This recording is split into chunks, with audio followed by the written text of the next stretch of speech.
दोस्तों नमस्कार।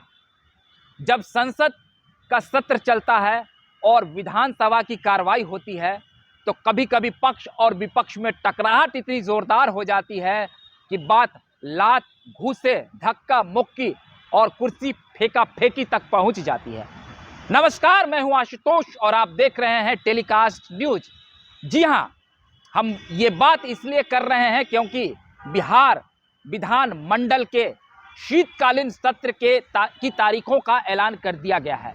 नीतीश कुमार ने कल देर शाम लगभग 25 दिनों के बाद कैबिनेट की बैठक बुलाई थी, जिसमें शीतकालीन सत्र के तारीखों के नाम का ऐलान कर दिया गया और एजेंडा बनाकर उसे राजभवन भेज दिया गया है स्वीकृति के लिए।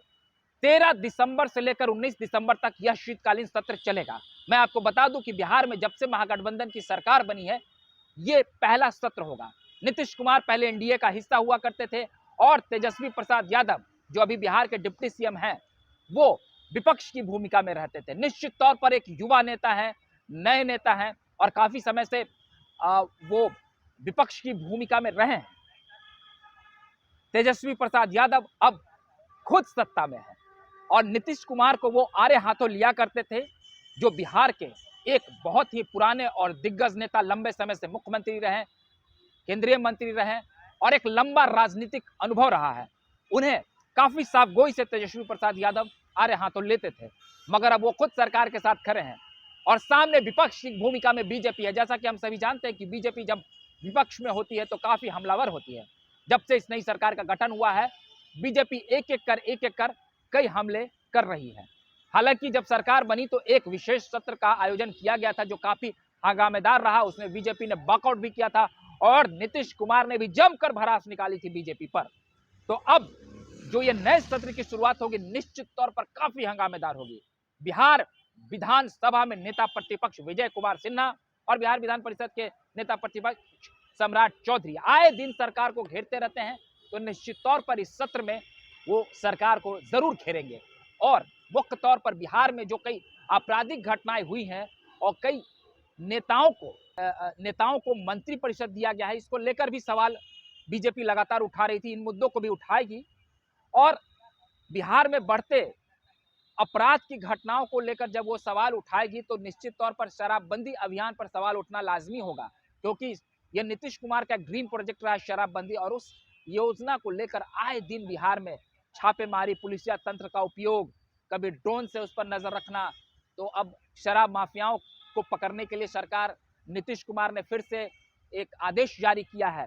तो इन चीजों को लेकर सरकार पर विपक्षी पार्टी निश्चित तौर पर हमला होगी। अब बिहार में बढ़ते अपराध से लेकर के शराबबंदी पर। और इस सत्र में जो दो नए विधायक बने हैं, वो भी जो उपचुनाव बिहार में हुआ है, वो भी अपना शपथ लेंगे। 13 से 19 तक ये दिसंबर में सत्र चलेगा। पहले दिन राज्यपाल का अभिभाषण होगा, दूसरे दिन 14 से 19 तक एक हंगामेदार सत्र होने की पूरी गुंजाइश है।